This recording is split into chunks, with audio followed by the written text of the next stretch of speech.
తెలుగు వారి #1 choice Telugu matrimony.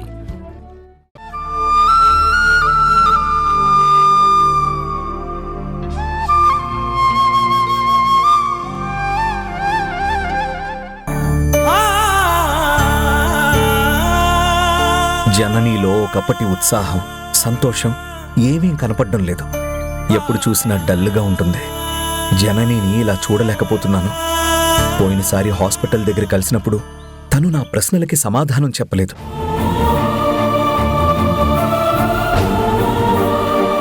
తను నాతో మాట్లాడడానికి ఇష్టపడినట్టు కూడా లేదు.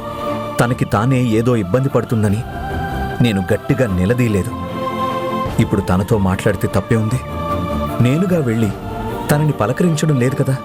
యాదృష్టికంగానే కదా కలిసేది. మాట్లాడి తనని ఓదార్చి కాస్త ధైర్యం చెప్తే పద్ధతిగా ఉంటుంది.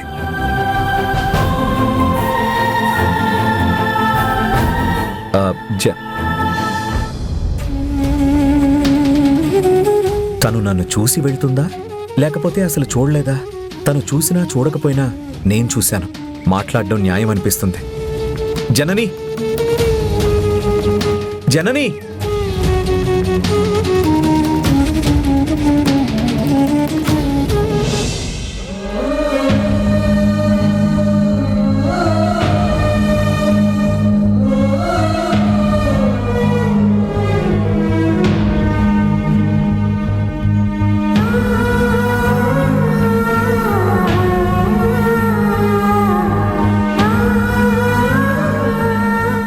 ఎలా ఉన్నావు జనని?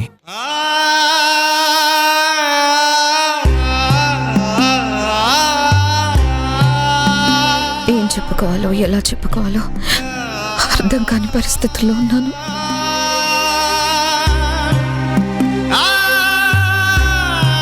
చూడు జనని, నువ్వు నన్ను ఏమనుకున్నా పర్వాలేదు. తప్పుగా అనుకున్నా, ఒప్పుగా అనుకున్నా నీకు తోడుగా నేనున్నాను అని చెప్పడం నా ధర్మం. నువ్వేదో నా దగ్గర దాస్తున్నావని తెలుసు. ఆ విషయం గురించి నేను ఇంతకు ముందు కూడా నిన్ను అడగాలనే ప్రయత్నం చేశాను. అడగొచ్చో అడగకూడదు అనే అనుమానం ఇప్పుడు కూడా నాకున్నా అడగకుండా ఉండలేకపోతున్నాను. ఎందుకు నీలో నువ్వే కుమిలిపోతున్నావు? నాతో షేర్ చేసుకుంటే కాస్త రిలీఫ్ వస్తుంది కదా. చెప్పు జనని, అసలు ఏం జరిగిందో చెప్పు. అది ఎలాంటి విషయమైనా నాకు నచ్చుతుందా లేదా, నువ్వు చెప్పే విషయాన్ని నేను స్వాగతిస్తానా లేదా అనే విషయం పక్కన పెట్టు. ఒక్క నెగటివ్ ఆలోచన కూడా నీ మనసులోకి రానివ్వకు. నువ్వేం చెప్పినా నేను సంతోషంగా వింటాను. పాజిటివ్గానే తీసుకుంటాను జనని. నెగటివ్ ఆలోచనలు నా మనసులోకి రానివ్వను. ప్లీజ్ జనని, చెప్పు జనని.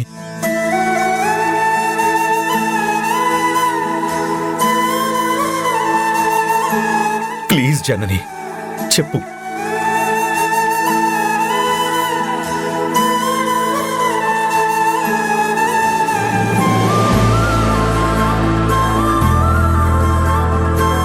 చెప్పు జనని. నా దగ్గర నువ్వు మొహమాట పడాల్సిన అవసరం లేదు. ఏ విషయమో దాచాల్సిన అవసరం లేదు. నువ్వేదైనా చెప్పకూడదని చెప్తే మధుకి నష్టం కలుగుతుందని భయపడుతున్నావేమో. అలాంటి భయాలేం పెట్టుకోకు. అసలు నీకో విషయం తెలుసా? DNA రిపోర్ట్కి నేను వెళ్ళాలని అనుకోలేదు. కానీ పరిస్థితులు వెళ్ళేలా చేశాయి. ఆ రిజల్ట్స్ రాకముందే నేను ఒక నిర్ణయం బలంగా తీసుకున్నాను. ఆ రిపోర్టు ఎలా వచ్చినా మధు చిన్నాలని నా పిల్లలుగా యాక్సెప్ట్ చేద్దాం అనుకున్నాను.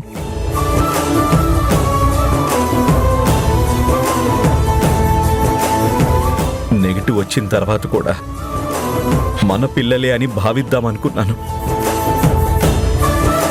కానీ ఈ విషయం నీతో చెప్పలేకపోయాను. అది భయమో ఆందోళనో నాకు తెలీదు. ఆలస్యమైనా, అది నష్టమైనా, కష్టమైనా ఇప్పుడు చెప్పాలి అని అనిపిస్తుంది జనని. అందుకే చెప్తున్నాను. జనని, ఇక ముందు నేనెప్పుడూ అపార్థం చేసుకోను. మనం ముందులా కలిసుందాం. నువ్వు, మధు, అత్తయ్య మన ఇంటికి వచ్చేయండి. అది మన ఇల్లు. మనం ఒక ఫ్యామిలీలా తరుణ్తో కలిసి బ్రతికేద్దాం.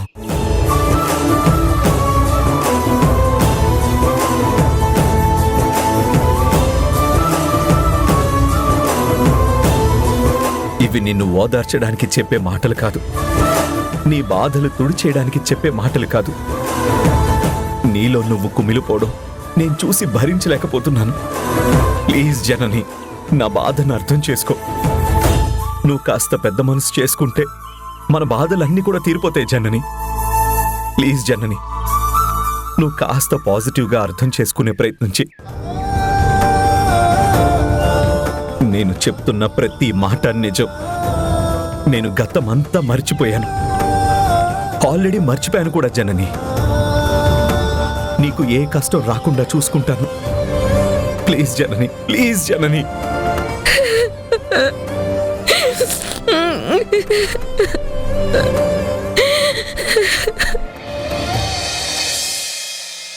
ఉంటాలే ఉంటాలే నీ వెంటే ఉంటాలే, ఏనాడైనా ఎప్పటికైనా నీతో ఉంటాలే. ఉంటాలే ఉంటాలే నీ వెంటే ఉంటాలే, నేడు రేపు ఏనాడు నీ జంటై ఉంటాలే. ఏనాడో రాసుండేలే కనుకే నీ తోడయ్యాలే, ఈ జన్మకు నాకు ఇంకేం కావాలి. ఊరుకో జనని, ఊరుకో. ఈ జన్మకు నాకు ఇంకేం కావాలి. చిరుగాలి ఊరుకో. నలువైపులా నేను నీకేం చెప్పలేను గుణ, నన్ను క్షమించు. వదిలే. వద్దు వద్దు జనని, నువ్వేం చెప్పొద్దు. చెప్పమని నేను నిన్ను బలవంతం కూడా చేయను. ఎవ్వరూ లేరనే ఫీలింగ్ నీ మనసులోకి రానివ్వను. నన్ను అర్థం చేసుకో. నీకు తోచినప్పుడే, నీకు చెప్పాలి అనిపించినప్పుడే నాకు చెప్పు. అపార్థం చేసుకోను, ఎలాంటి ఆంక్షలు పెట్టను, నిన్ను తప్పు పట్టను అని చెప్తున్నాను కదా. నేనెప్పుడు నిన్ను తప్పుగా అనుకోలేదు గుణ. నేనే తప్పు చేయలేదు, కానీ చెప్పలేకపోతున్నాను. చెప్పే పరిస్థితులు వచ్చినప్పుడు తప్పకుండా నేను చెప్తాను. అప్పటిదాకా నన్ను మన్నించు. ఏ విషయం గురించి నాలో నేను మదన పడుతున్నానో వాటన్నిటికీ సమాధానాలు దొరికినప్పుడు తప్పకుండా నీ దగ్గరకు వస్తాను.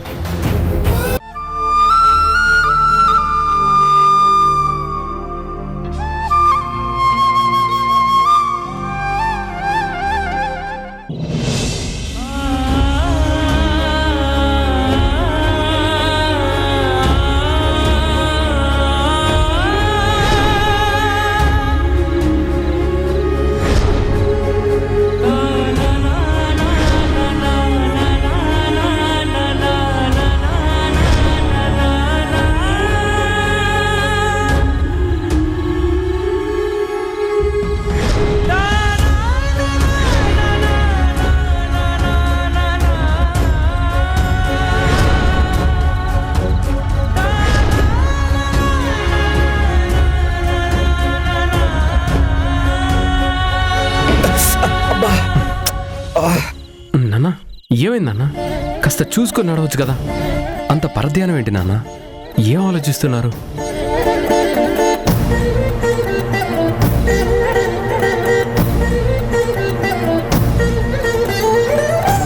ఏమైందన్నా?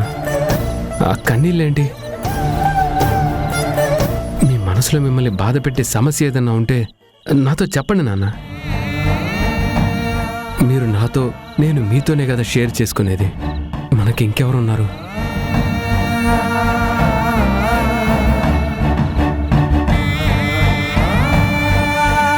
చెప్తాన్రా, నీకు కాకపోతే నేను మాత్రం ఎవరికి చెప్పుకోగలను?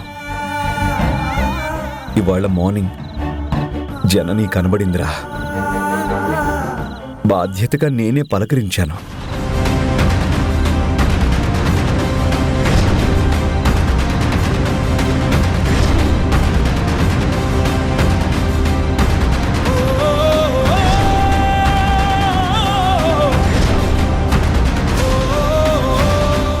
నేను తన పట్ల ఎంత కన్సర్న్ చూపించినా, రెస్పాన్సిబిలిటీ ఫీల్ అయ్యి తనని మామూలు మనిషిని చెయ్యాలని చూస్తున్నా తను మారడం లేదురా.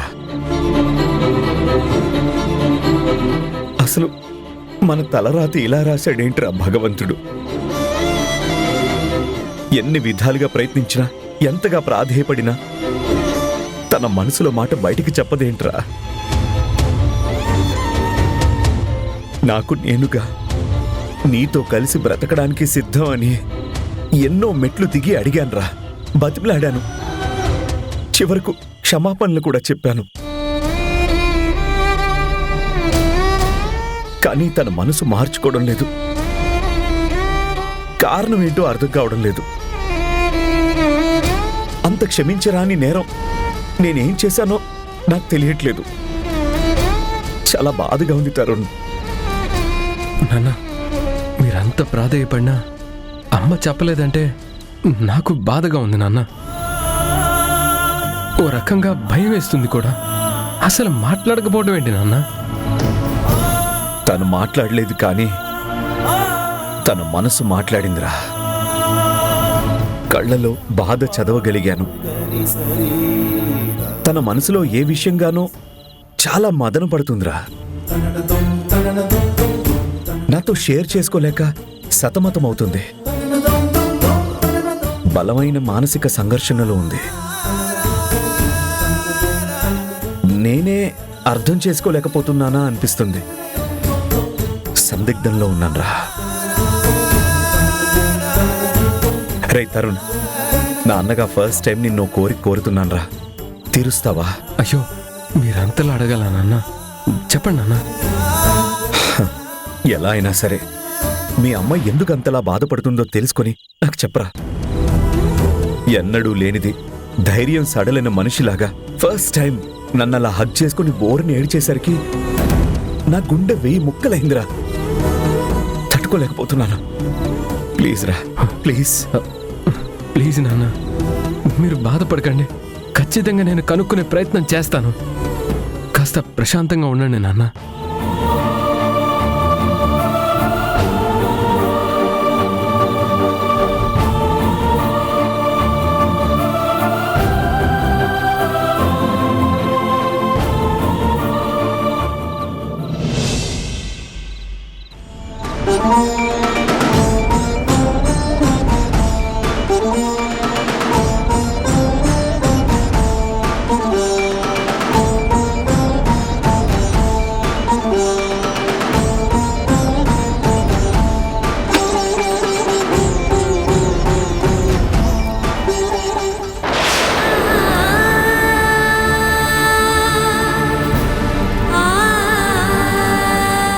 మధు చిన్నాలని నా పిల్లలుగా యాక్సెప్ట్ చేద్దాం అనుకున్నాను.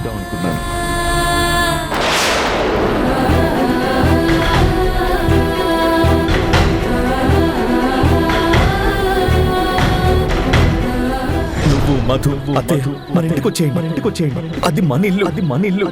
మనం ఒక ఫ్యామిలీలా తరుణ్తో కలిసి బ్రతికేద్దాం.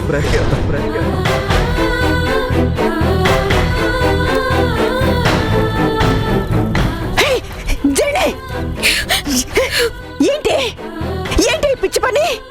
ఏం జరిగింది? ఎందుకు నేను నువ్వే కాల్చుకోవాలని చూస్తున్నావు? ఎందుకు ఈ సాహసం చేయడానికి పూనుకున్నావు? ఏదో జరిగిందని కాదమ్మా, ప్రాయశ్చిత్తం. తప్పు చేశానని నేను, నా ఆత్మసాక్షి, నా అంతరాత్మ నన్ను తెప్పి పొడుస్తున్నాయి. సరిదిద్దుకోలేని పొరపాటు చేశాను. అందుకే నాకు నేను శిక్ష విధించుకోవాలని, శిక్ష వేసుకుంటే తప్పు పరిష్కారం లేదని, నేను చేసే తప్పుకి ఏ శిక్ష సరైన న్యాయమని ఇలా చేశాను. ఏమయ్యిందే? ఏమంత పెద్ద తప్పు చేశావు? నీ నిన్ను నువ్వుగా హింసించుకునేంత తప్పు ఏం చేశావే? గుణాన్ని అర్థం చేసుకోలేకపోవడం. ఒకప్పుడు గుణ మీద కోపం ఉండేది, గుణ అంటే అసహ్యం కలిగేది. గుణ మీద ద్వేషం, దూరంగా ఉండాలని నిర్ణయం తీసుకునేలా చేసింది. కానీ గుణ మారాడన్న విషయం తెలుసుకోలేకపోయానమ్మా.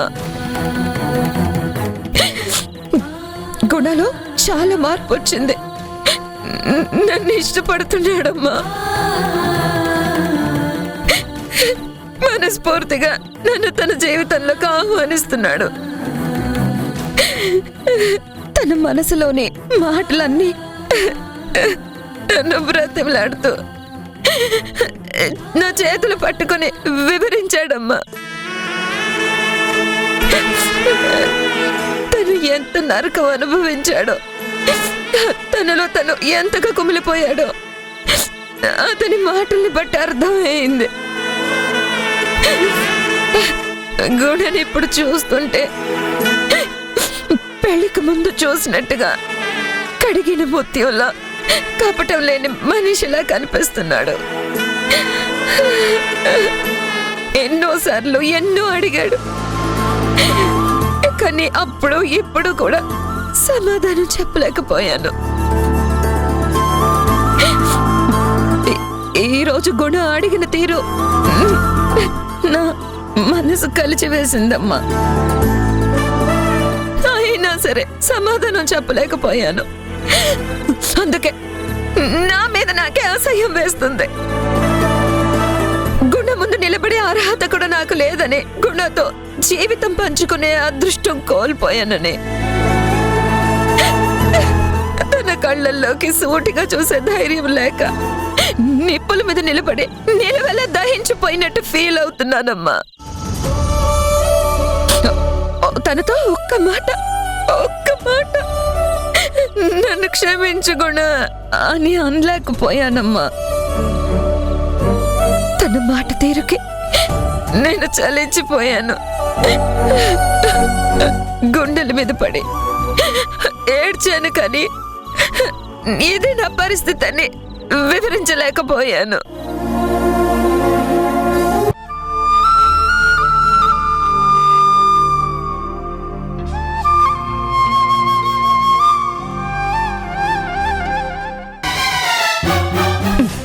ఏంటి మూగ మొద్దులో అలా నిలబడ్డావు? మీ అమ్మ అడుగుతుంది కదా, చెప్పు. అమ్మమ్మ, నా మనసేం బాలేక ఫ్రెండ్స్తో పార్టీకి వెళ్ళాను. అక్కడ అనుకోకుండా జస్ట్ ఇంత అంటూ డ్రింక్ తీసుకున్నా అంతే.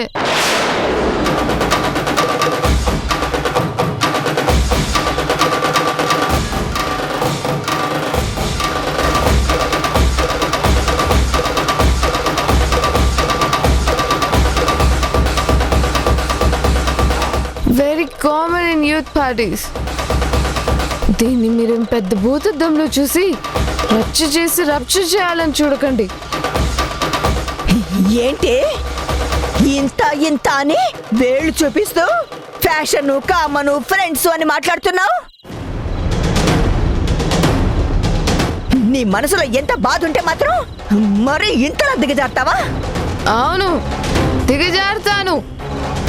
నేను ఎదిగి ఎగబడేలా మీరేమైనా ప్రవర్తిస్తున్నారా? నా బాధకి నన్ను వదిలేసి మీ సంతోషాలకి మీరు తిరుగుతున్నారు కదా, అలాంటప్పుడు నేనేం చేయాలి? నాలో నేను ఎన్నాళ్ళు కుమిలిపోమంటావు? నా బాధ మీ తల్లి కూతుర్లు ఇద్దరు అర్థం చేసుకోరు. నా ఫీలింగ్స్ షేర్ చేసుకోవడానికి నా తమ్ముడు కూడా ఇప్పుడు నాతో లేడు. ఏ కష్టం వచ్చినా చిన్న అంటూ చెప్పుకుంటే అక్క అంటూ ధైర్యం చెప్పేవాడు. ఇప్పుడు వాడు లేని లోటు నాకు క్లియర్గా అర్థమవుతుంది. నా మాట వినేవాళ్ళు లేరు, నా బాధ పంచుకునే వాళ్ళు లేరు. ఆ వెలితి ఎవరు తీరుస్తారు? నిన్న మొన్నటి దాకా నాన్న లేని లోటు, ఇప్పుడు తమ్ముడు లేని లోటు. తిరిగి అడిగే వాళ్ళంటే లోకువా. చీమ కుట్టినట్టు కూడా లేదు. మౌనం మూర్ఖత్వం. ఏమన్నా అంటే కొట్టడానికి మీదకి రావడం. నా నోరు మోయించడమే కానీ తను మాత్రం నోరు తెరవదు. అమ్మ బొమ్మ బండరాయ్. అసలు ఎప్పుడో ఏ మందు తాగి నా ప్రాణాలు వదిలేద్దాం అనుకున్నాను. కానీ చిన్న ఆత్మకి శాంతి కలిగించాలని కేవలం మా నాన్న ఎవరో తెలుసుకోవడానికి బతుకున్నాను. లేకపోతే ఇద్దరం హాయిగా పైలోకంలో ఉండేవాళ్ళం. మధు,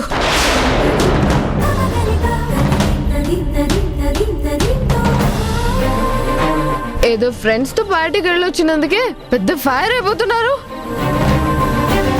నువ్వు హ్యాపీ రా తమ్ముడు. నేను ఈ నరకంలో ఉండలేకపోతున్నాను. వచ్చేస్తాను. నేను ఎప్పుడప్పుడు వచ్చేస్తాను. కాకపోతే నాన్నెవరో తెలుసుకొని వస్తాను. అక్కడికి వచ్చినప్పుడైనా నీకు చెప్పాలి కదా. అందుకే బండరాల బతుకుంటున్నాను. మధు, ఇంక చాలా ఆపు. తాగి మాట్లాడితే తప్పు కాదని మాట్లాడుతున్నావా? ఇక వాగింది చాలు, నోరు మూసుకో.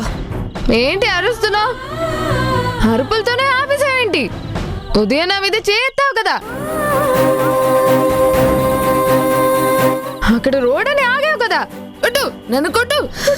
మధు, కొట్టు కొట్టు మధు, కొట్టు. మధు, మధు, అలా మాట్లాడకే. నువ్వు ఒంటరి దానివి కాదు, నేనున్నాను కదా. ఏంటి ప్లేట్లు ఫిరాయించావా? గేరు మార్చావా? కన్సోల్ చేసి కన్విన్స్ చేయాలని చూడకు. మా నాన్న గురించి నిజం చెప్పే వరకు నువ్వు ఉన్నా సరే నా సైడ్ లో లేనట్టే. నేను ఒంటరి దాన్ని, నాకెవరూ లేరు. No mummy, you are nothing in front of మీ.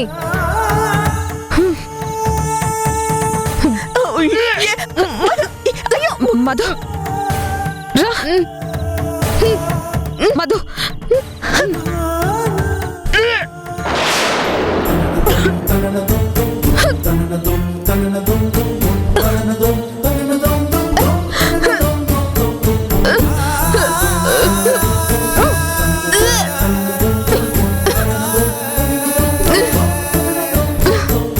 అమ్మా, మజ్జిగ తీసుకురా.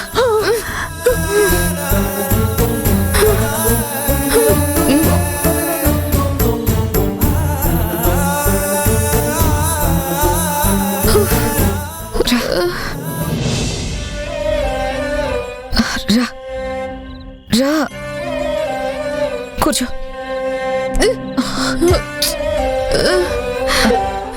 ఇదిగో కొంచెం మజ్జిగ తాగు. వేల అక్షరాలు కోటి పుస్తకాలు I hate you. ప్రేమ అమ్మే కదా. మధు, కొంచెం తాగు. సొంతం పంతం లేని బంధం, స్వార్థం లేని రూపం అమ్మే కదా. ఎంత నిండుగా నీడనిచ్చిన ఎండ తప్పని చెట్టే అమ్మ. కంటి నిండుగా నీరే పొంగిన రెప్పం బెడ్షీట్ తీ. చూపే అమ్మ. తానో స్వర్గం తానో దుర్గం అని సాధ్యం తన మార్గం. వేల అక్షరాలు కోటి పుస్తకాలు చెప్పలేని ప్రేమ అమ్మే కదా. అంతం లేని సొంతం పంతం లేని బంధం, స్వార్థం లేని రూపం అమ్మే కదా.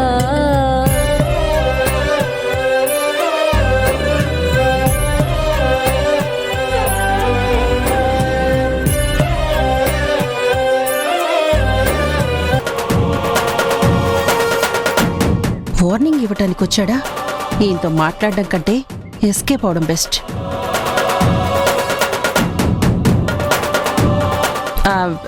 చూడండి, నేను కాస్త బిజీగా ఉన్నాను. బయటికి వెళ్లే పని కూడా ఉంది. మీరు తర్వాత రండి. అలా కాదండి, వెతుక్కుంటూ వచ్చాను. ఓ మంచి విషయం మీ చెవిన వేద్దామని ఇంత దూరం వచ్చాను. మీరు కాదు అంటే అపశకునంలా కాస్త ఇబ్బందిగా ఫీల్ అవ్వచ్చు. అపశకునవా? అసలు మీరేం మాట్లాడదామని వచ్చారు? మీరు ఎవరు? నేను ప్రతాప్ ఫ్రెండ్ అండి. ఆ, ప్రతాప్ అంటే ఆ ధరణి వాళ్ళ నాన్న? కరెక్ట్ అండి. వాడు నేను మంచి ఫ్రెండ్స్. మీకు ఈ మధ్య ఆ ఫ్యామిలీతో పరిచయం ఏర్పడింది కదా. మీ అబ్బాయి మా అబ్బాయి ధీరజ్. ధీరజ్ ప్రతాప్ కూతురు ధరణి గురించి మాట్లాడదామని వచ్చాను. ధీరజ్ ధరణిల గురించా? ఆ, ఏంటది చెప్పండి. ఏం లేదండి, ధరణికి మీ అబ్బాయి ధీరజ్కి ఈడు జోడు బాగుంటుంది. మీరు చాలా మంచివారని వాళ్ళకే అనిపిస్తుంది. అందుకే మీ పరిచయం ఏమందుకుంటే బాగుంటుందని నాకు ఆలోచన వచ్చింది.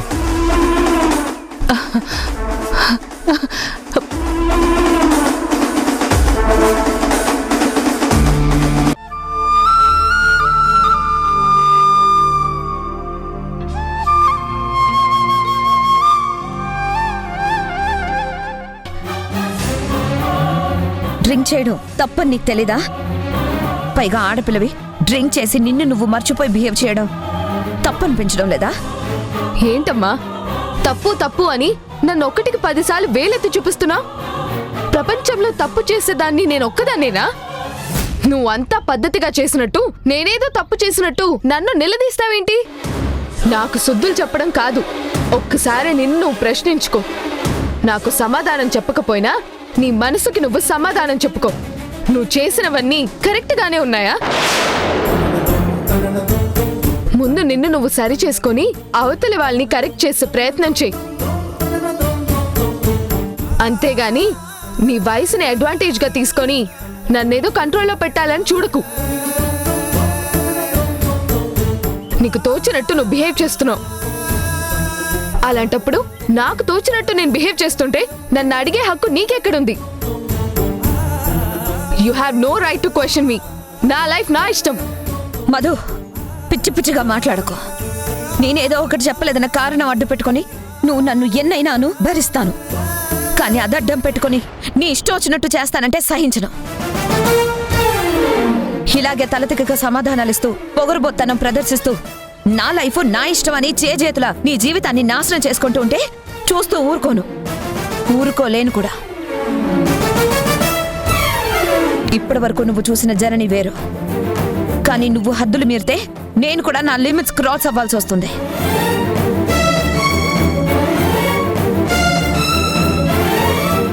ఇంకోసారి నిన్ను అలాంటి పొజిషన్లో చూస్తే బయటికి వెళ్ళనివ్వరు. హౌస్ అరెస్ట్ చేయాల్సి వస్తుంది. జాగ్రత్త. హా? ఇప్పటిదాకా మాట అరెస్ట్లు అయిపోయాయి, ఇప్పుడు హౌస్ అరెస్ట్లే మిగిలాయి. చేసినప్పుడు చూద్దాంలే.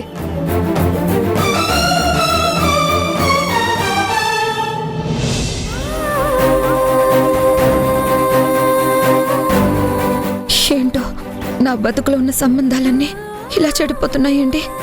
నా మీద ప్రేమ అభిమానాలు అయ్యో పాపమని జాలి కలగడం లేదంటే.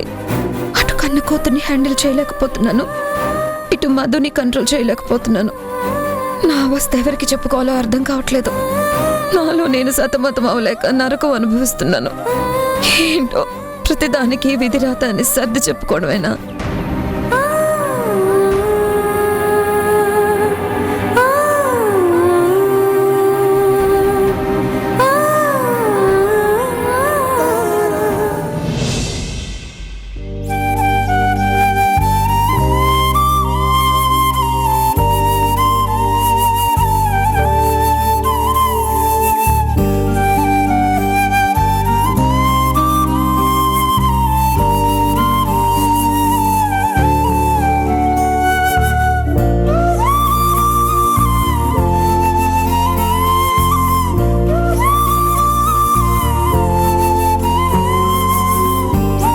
సడన్ గా వారి ఫోన్ కట్ చేసినందుకు ఏమైనా ఫీల్ అయ్యారేమో. అంత ఎక్సైటెడ్ గా ఫోన్ చేసినప్పుడు నేను మాట్లాడకపోతే హట్ అయి ఉంటారా? శక్తి ఆంటీ మాటలు, మధు మాటలు వింటే అలా హట్ అయ్యే మనిషిలా అనిపించడం లేదు. కానీ తను నాతో బిహేవ్ చేసే పద్ధతిని బట్టి చూస్తే తనేమో మంచి ఆవిడలా కనిపిస్తుంది. శక్తి ఆంటీ అంటే పరాయి మనిషి. పోనీ కడుపును పుట్టిన మధు మాత్రం ఎందుకు అలా తల్లి గురించి చెప్తుంది? వీళ్ళ మాటలు ఎంతవరకు నమ్మాలో నమ్మకూడదో అర్థం కావట్లేదు. నాన్న, కాఫీ. ఆగమ్మ ధరణి, కాఫీ తర్వాత తాగుదురు గానీ ముందు ఈ స్వీట్స్ తీసుకోండి. ఏంట్రా విశేషం? ఎందుకు స్వీట్లు పంచుతున్నావు? విశేషం నాకు సంబంధించింది కాదురా, నీకు సంబంధించిన శుభవార్తే. అందుకే నీ నోరు తీపి చేస్తున్నాను. ఇదిగో బాలు, ధరణి, తీసుకోండి, అందరూ తీసుకోండి, తీసుకోండి. అన్నయ్య, ఇంతకీ ఏంటి శుభవార్త? పైగా ఆయనకి సంబంధించిందంటున్నారు. ఏంట్రా అది? పెళ్లి ఫిక్స్ అయిపోయిందిరా. పెళ్లి ఫిక్స్ అయిందా? ఎవరికిరా? నాకేరా. ఏంటన్నయ్య విడ్డూరం, మీకు పెళ్ళేంటి? వీడు చతుర్లాడుతున్నట్టున్నాళ్లే. మరి లేకపోతే ఏంట్రా, ఇంట్లో పెళ్ళిడు పిల్లని పెట్టుకుని ఎవరికంటావేంటి? మన ధరణికే పెళ్లి ఫిక్స్ చేసుకొని వచ్చాను.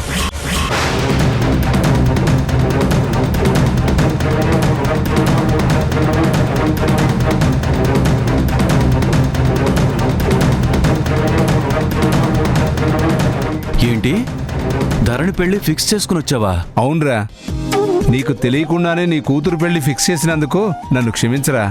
కానీ నువ్వు హ్యాపీగా ఫీల్ అయ్యే సంబంధమే. అందుకే నిన్ను సంప్రదించకుండానే నేను ఫిక్స్ చేసుకొని వచ్చాను. అందుకే శుభవార్తని స్వీట్స్ తినిపిస్తున్నాను. నువ్వు ఫిక్స్ చేసావు సరేరా, ఇంతకీ ఎవరా అబ్బాయి? ఎవరో అయితే, ఎవరికి తెలియని వాడైతే నేనెందుకు ఫిక్స్ చేస్తానురా?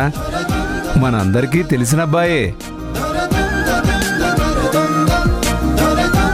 పైగా మంచి కుటుంబం, మనకంటే ఆర్థికంగా అన్ని విధాల హై పొజిషన్లో ఉన్నవాళ్ళు. వాళ్ళు ఎస్ అనగానే ఆలస్యం ఎందుకని శుభస్య శీఘ్రం అనుకుని ఓకే అని చెప్పేసి వచ్చానురా. ఎవరో ఏంటో చెప్పండి అన్నయ్య. అసలే ఆయన ఆరాటం ఎక్కువ గల మనిషి. సస్పెన్స్ లో పెట్టి టెన్షన్ పెడితే ఆయన అతలాకుతలం అయిపోతారు. ఎవరో అబ్బాయి? ఎవరో అయితే నేనెందుకమ్మా అంత తొందరపడతాను? ధీరజు.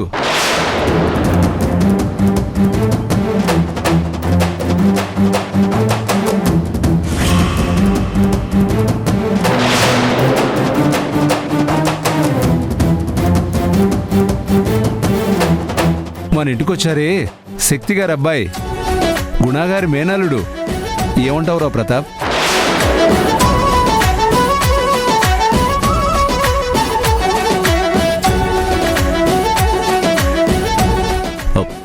ఏం మాట్లాడుతున్నావురా? అవునరా, నువ్వు ఇలాగే షాక్ అవుతావని తెలుసు. నేను చెప్తున్నది నువ్వు వింటున్నది 100% కరెక్టు.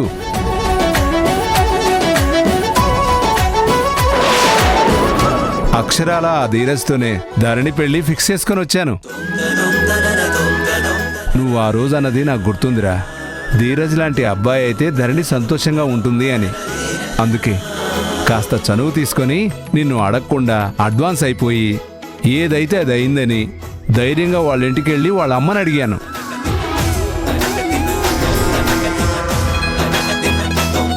వాళ్ళ అమ్మ కూడా ధరణి గురించి చెప్పగానే చాలా హ్యాపీగా ఫీల్ అయింది.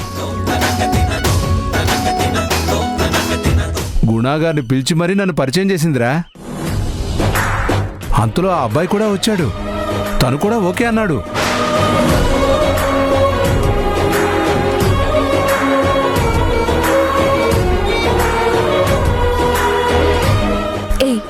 ఏంట్రా చూపు?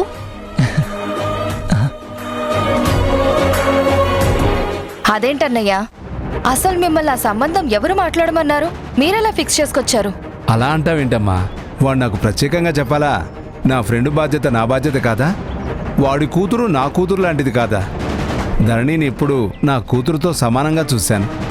వాడి మనసులో ఆ అబ్బాయి అయితే బాగుంటుందని బయటపడ్డాడు. కాబట్టే నేను మాట్లాడే విషయంలో ఒక స్టెప్ ముందుకేశాను. నా ప్రయత్నం ఫలించింది. వాళ్ళు సరే అన్నారు. సంతోషంగా స్వీట్స్ పట్టుకొని మీ ఇంటికి వచ్చాను.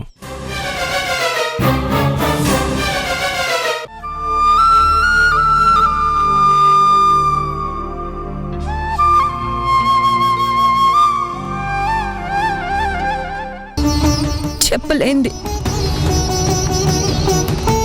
అయినా కన్న తల్లిదండ్రులు కొడుకుల గుణగుణాలకి పరీక్షలు పెట్టడం ఏంట్రా?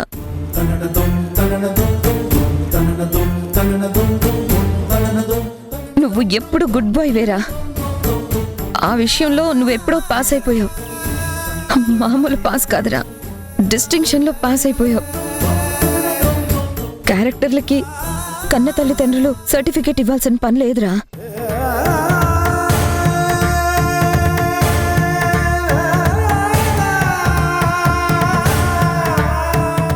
నువ్వేదో నన్ను కార్నర్ చేసి ఫోర్స్ చేసి పాయింట్ బ్లాక్లో పెట్టి అడిగినట్టు అడిగితే నేను చెప్పలేను.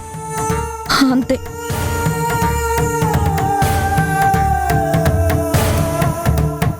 కారణం ఏంటి అని మాత్రం అడక్కు. నీతో మాట్లాడినమ్మా నిన్ను పిలువను అనే మాటలు మాట్లాడి నన్ను బాధ పెట్టే ప్రయత్నం చేయకు. ఎదిగిన కొడుకుగా ఈ అమ్మని అర్థం చేసుకోరా. ఇది మాత్రమే నేను కోరుకునే అమ్మ కోరిక.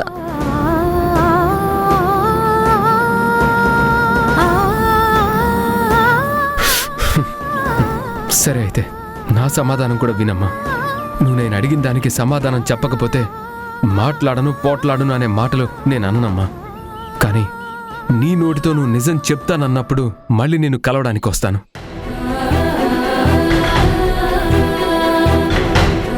ఇది నేను కోపంతో తీసుకున్న నిర్ణయం కాదు. బాధపడుతూ అలిగి వెళ్ళిపోతూ చెప్పే మాటలు కావు. నిన్ను మళ్ళీ మళ్ళీ అడిగి బాధ పెట్టడం ఇష్టం లేక ఈ డెసిషన్ తీసుకున్నాను. వస్తానమ్మా. హరి, వద్దామమ్మా. అది కాదురా హరి, నా మాట విను.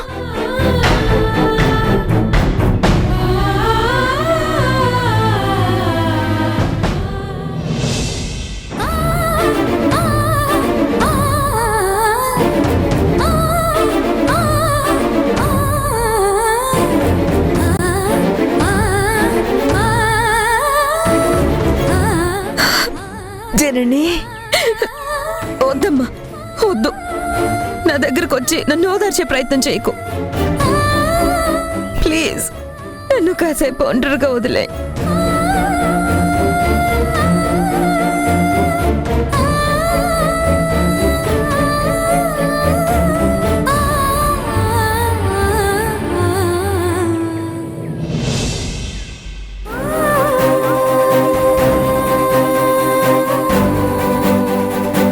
నాకు సమాధానం చెప్పకపోయినా నీ మనసుకి నువ్వు సమాధానం చెప్పుకో.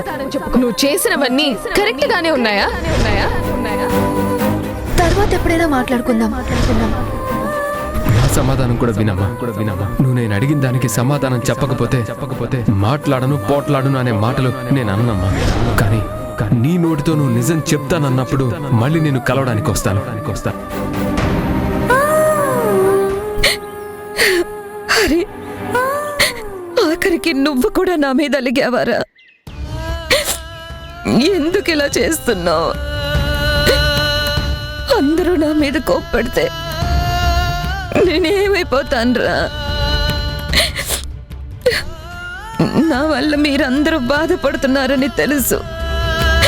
కట్టుకున్నవాడు మనోవేదన అనుభవిస్తున్నాడని, మధు నన్ను శత్రువు కంటే ఎక్కువగా ద్వేషిస్తుందని, నా కడుపున పుట్టిన కూతురు ఎందుకో సరిగ్గా మాట్లాడడం లేదని, చిన్న అసలు నాకు కాకుండానే వెళ్ళిపోయాడని, ఒక్కదాన్ని మీ అందరి గురించి ఆలోచిస్తూ బాధపడుతున్నాన్రా.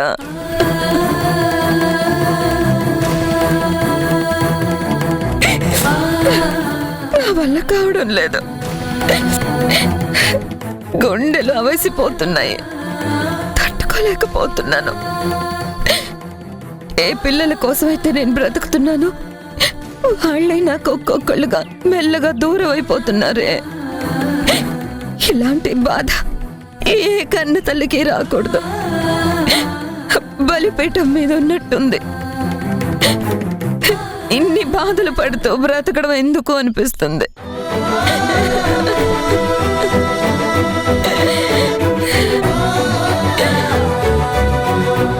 అలానే పిరికి ఆలోచనలు చేయలేను. అందరి భవిష్యత్తులో చూడాలి, అందరితో సంతోషంగా గడపాలి. ఆ రోజు కోసమే ఎదురు చూస్తున్నాను.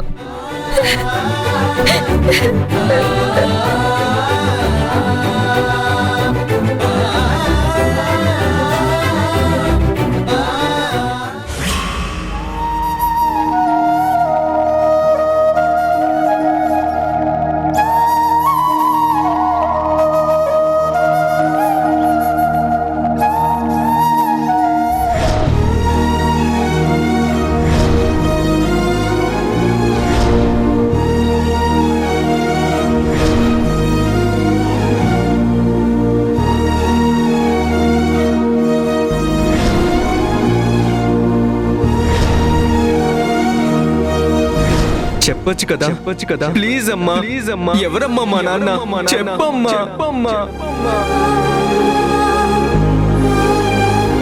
అమ్మ మొండిగా ప్రవర్తిస్తుంది, అందుకే నేను మూర్ఖంగా ప్రవర్తించక తప్పడం లేదు. నేను చేసిన పనికి అమ్మ కూడా చాలా బాధపడి ఉంటుందక్క.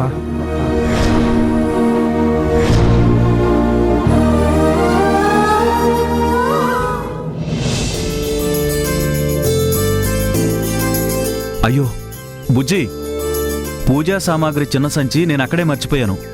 నేనెళ్ళి తీసుకొస్తాను, నువ్వు ఇక్కడే ఉండు. సరే.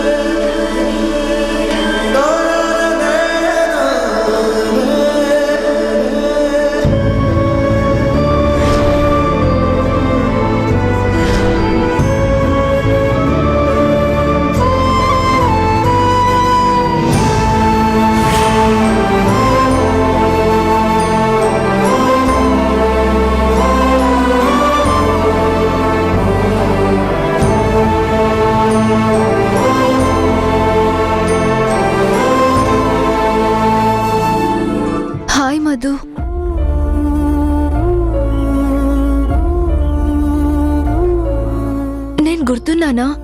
ఆ రోజు మీ ఇంటికి వచ్చాను కదా.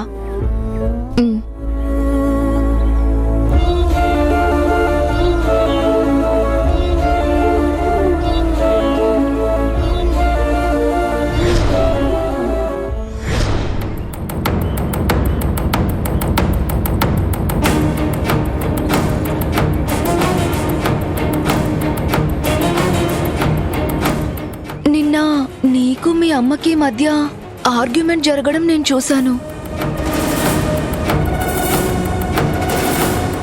ఎందుకు రోడ్డు మీద నీతో మీ అమ్మగారు గొడవ పడుతున్నారు? నువ్వు కాదన్నా ఎందుకు నిన్నంత బలవంతంగా లాక్కెళ్లారు?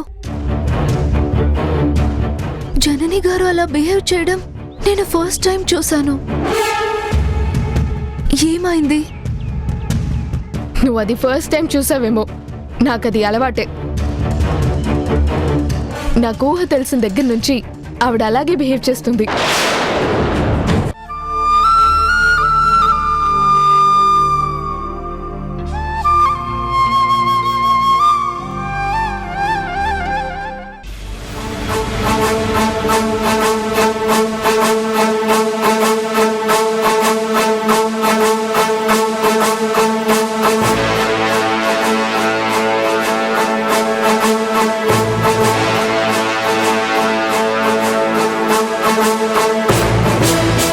Dheeraj,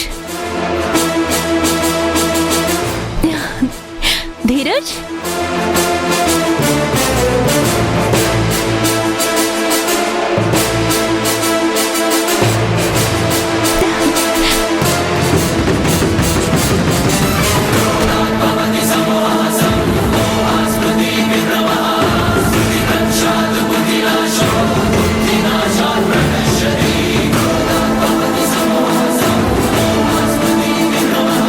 Dheeraj, how are you Dheeraj?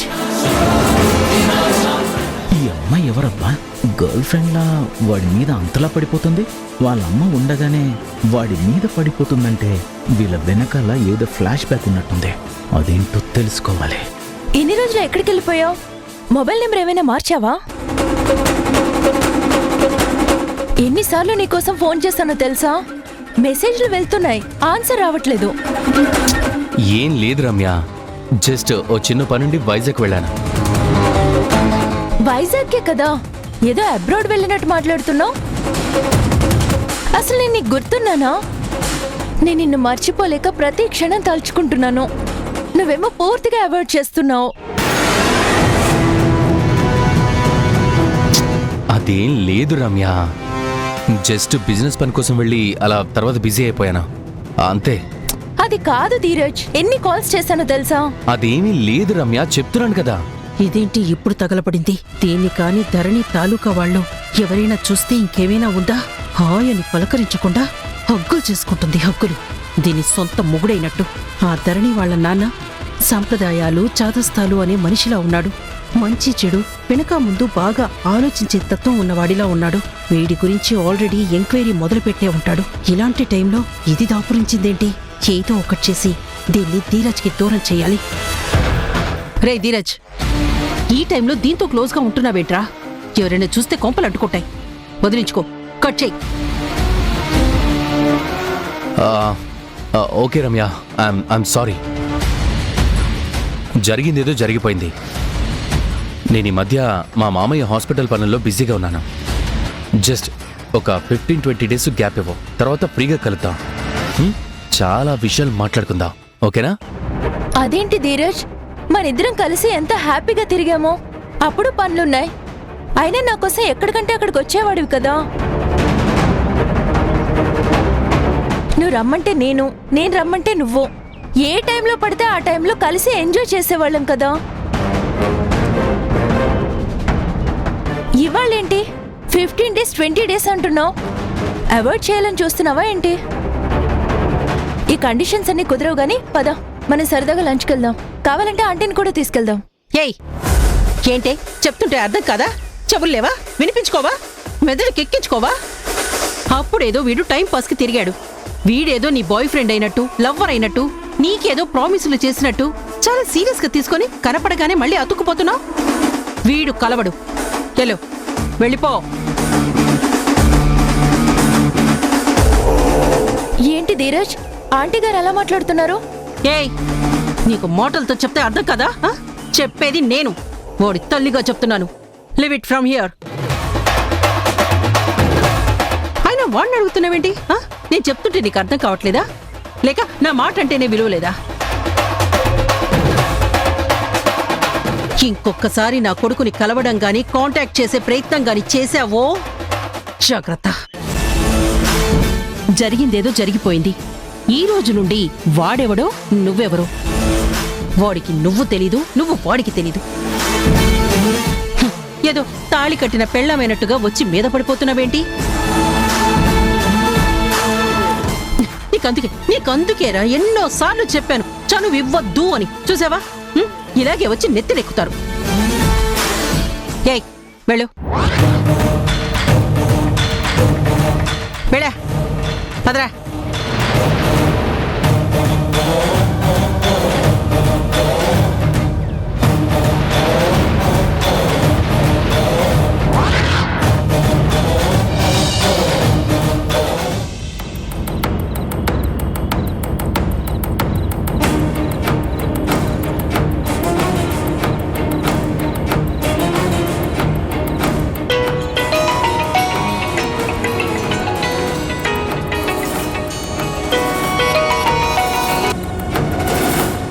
Hello ధరణి, ఎలా ఉన్నావు?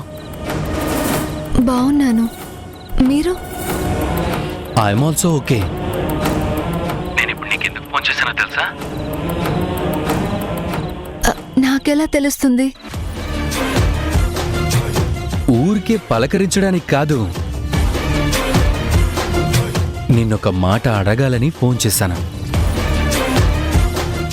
మాట ఏంటది? ఏదో మా మమ్మీ అడిగిందని మీ నాన్న మొహమాటానికి ఓకే చెప్పలేదు కదా?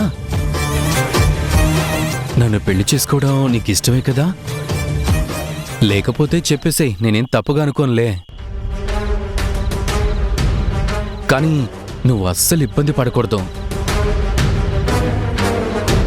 నేనే మా మమ్మీకి చెప్పి ఎలాగోలా తిప్పలు పడి ఈ పెళ్లి క్యాన్సిల్ చేస్తాను. అదేం లేదు, ఇష్టం లేకపోవడం అవేం లేవు. మా నాన్న ఎస్ అంటే నేను ఎస్సే. మా నాన్నకి ఎప్పుడూ చెప్పాను, నీకిష్టమైన సంబంధం ఏదైనా నేను చేసుకుంటాను నాన్న అని. మా నాన్న కూడా నువ్వు నచ్చావు, అందుకే ఆయన ఓకే అన్నారు. అందుకే నేను చెప్పు ఏం చెప్పాలి ఇప్పుడు? నువ్వంటే నాకు ఇష్టం అని చెప్పాలా? ఏ నీకేమైనా అభ్యంతరమా? అభ్యంతరం ఉంటే ఎందుకు ఒప్పుకుంటాను? అయితే ఇష్టం అన్నమాట. చెప్పడానికి ఏమి ఇబ్బంది ధరణి? ఇదిగో, ఇలాంటి క్రాస్ ఎగ్జామ్స్ కి ఆన్సర్ చేయడం నా వల్ల కాదు. ఒక్కసారి చెప్పచ్చు కదా ధరణి ఇష్టమని. ఓకే అన్నానంటే అర్థం చేసుకోవచ్చు కదా. అంటే నీ నోటితో చెప్తే విందామని ఆశ.